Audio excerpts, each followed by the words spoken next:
Episode 8 में हमें ओंजी को दिखाया जाता है जो ग्राउंड में घूमते हुए उन सभी स्टूडेंट्स और टीचर्स को देखती है जो उसे परेशान किया करते थे। वो सभी अब ज़ॉम्बी बन चुके थे। तभी वो स्कूल की तरफ भागती है और वहाँ स्कूल में आग लगा देती है। वो सोचती है कि वो अब पूरे स्कूल को ही जला देगी। अब टेरेस में चोलसू रेस्क्यू टीम से झूठ बोलता है और बताता है कि वहां और कोई भी जिंदा नहीं है। रेस्क्यू टीम चॉपर की शोर की वजह से अंदर फंसे स्टूडेंट्स की आवाज़ सुन नहीं पाते और चोलसू को लेकर वहां से चले जाते हैं। अंदर गुइनाम चोंगसान पर अटैक कर देता है।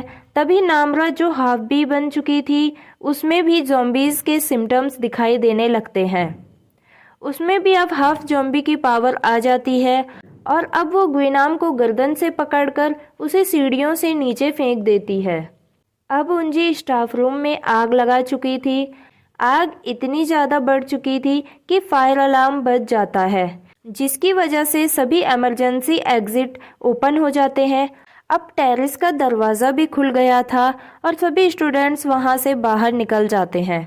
लेकिन अब तक चॉपर चोलसू को लेकर वहां से निकल चुका था। वो आवाज़ लगाने की भी कोशिश करते हैं। वो ज़ोर ज़ोर से चिल्लाते हैं ताकि हेलीकॉप्टर के अंदर बैठे लोगों में से कोई भी उनकी आवाज़ सुन ले या उन्हें देख ले।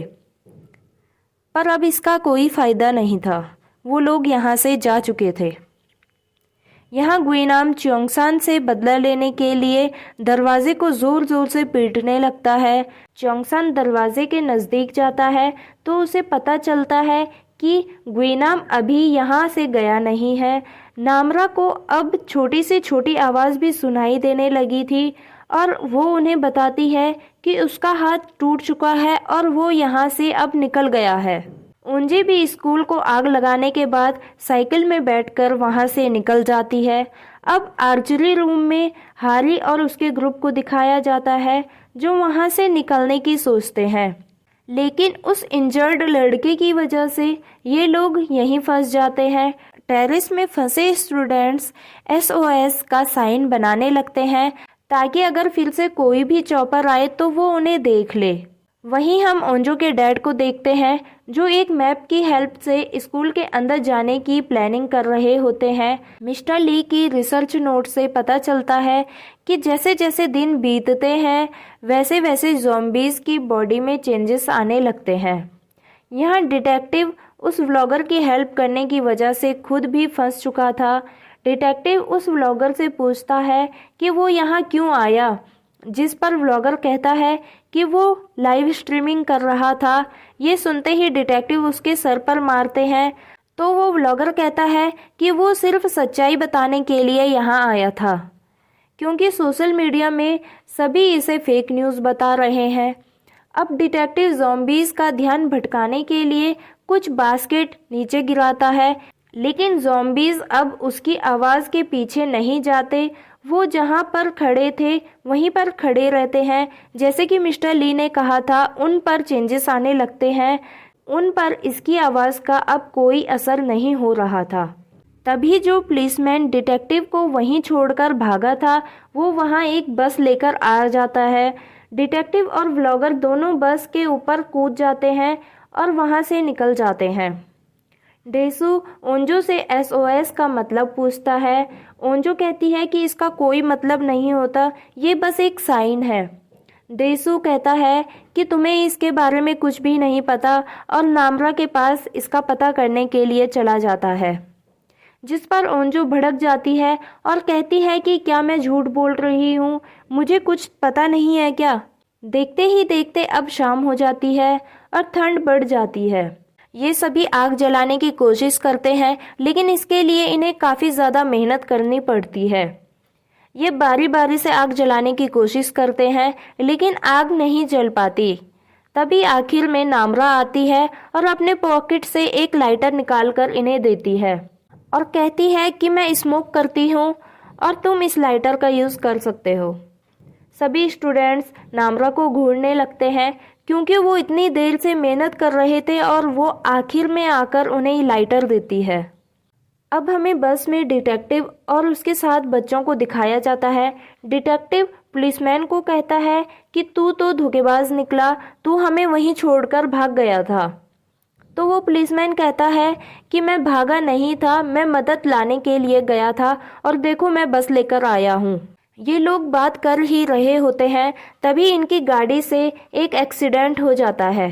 डिटेक्टिव बाहर निकलकर देखता है तो वो उंजी निकलती है जो साइकिल चला रही थी। तभी वहाँ मिलिट्री वाले आ जाते हैं जो इन पर शूट करने लगते हैं।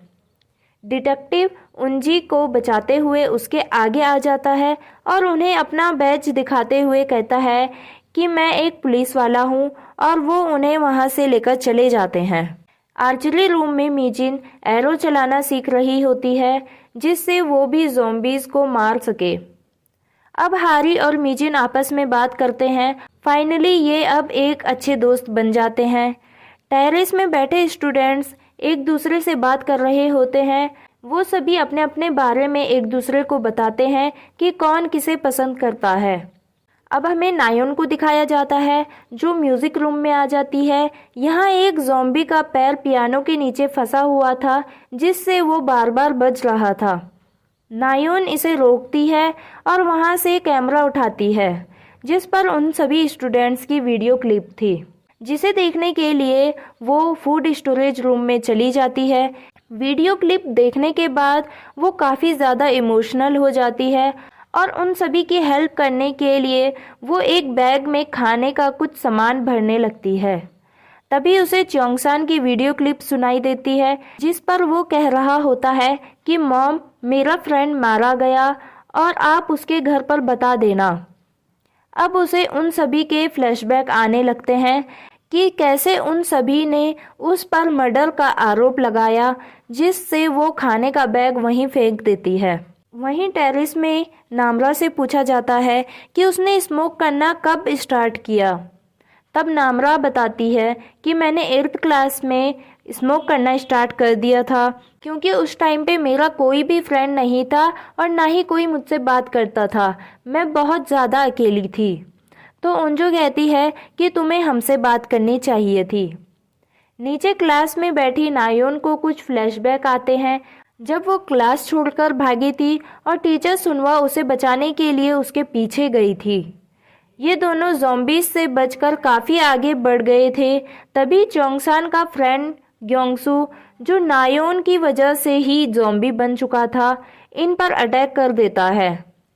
वो टीचर को पकड़कर बाइट कर देता है और टीचर सुनवा भी अब इन्फेक्टेड हो जाती है।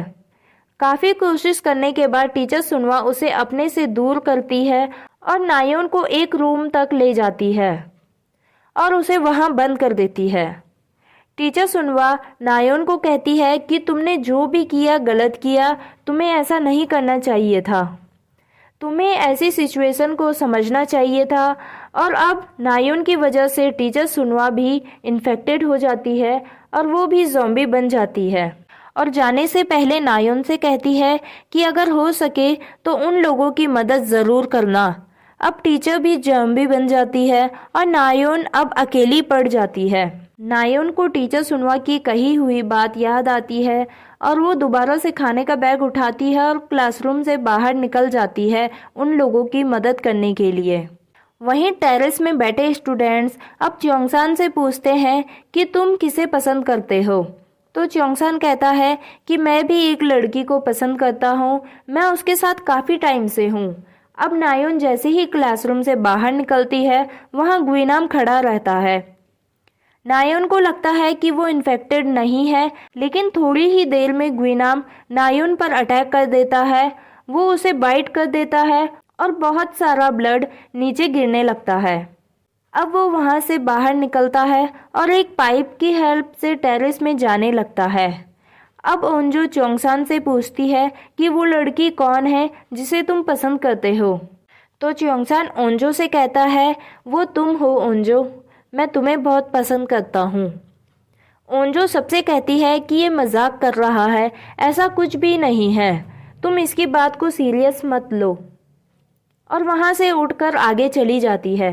सुयोक च्योंगसान को ओंजो से बात करने को कहता है च्योंगसान जब ओंजो से बात करने को जाता है तो ओंजो च्योंगसान पर गुस्सा कर रही होती है और कहती है कि तुमने ये सही नहीं किया, तुम मेरे अच्छे दोस्त हो। च्योंगसान कहता है कि मैं तुम्हें पसंद करता हूँ, इसका ये मतलब नहीं है कि तुम भी मुझे पसंद करो। तुम्हें बताकर अब मेरा मन हल्का हो गया है। दूसरी तरफ गुइनाम भी अब टेरेस में पहुँचने ही वाला होता है। ओंजो कहती है कि मुझे थोड़ी देर के लिए अकेला छोड़ दो। च्योंगसान वहाँ से चला जाता है और ओंजो वहीं टेरेस के एक किनारे पर बैठ जाती है। थोड़ी ही देर में गुइनाम भी वहाँ पहुँच जाता है, जो सबसे पहले वहाँ बैठी ओंजो को देखता है और उसे जोर से धक्का मारता है। धक्का मारने पर ओंजो दूर जाकर गिर जाती है और वो सीधा च्योंगसान पर अटैक करने के लिए चला जाता है। ओंजो को नीचे गिरता देख च्योंगसान भी गुइनाम पर अटैक करने के लिए भागता है। गुइनाम सीधा च्योंगसान की आंख पर अटैक करता है और कहता है कि तूने मेरी आंख फोड़ी थी, अब मैं तेरी आंख लेकर रहूंगा। और इसी के साथ ये एपिसोड यहीं पर ख़त्म हो जाता है।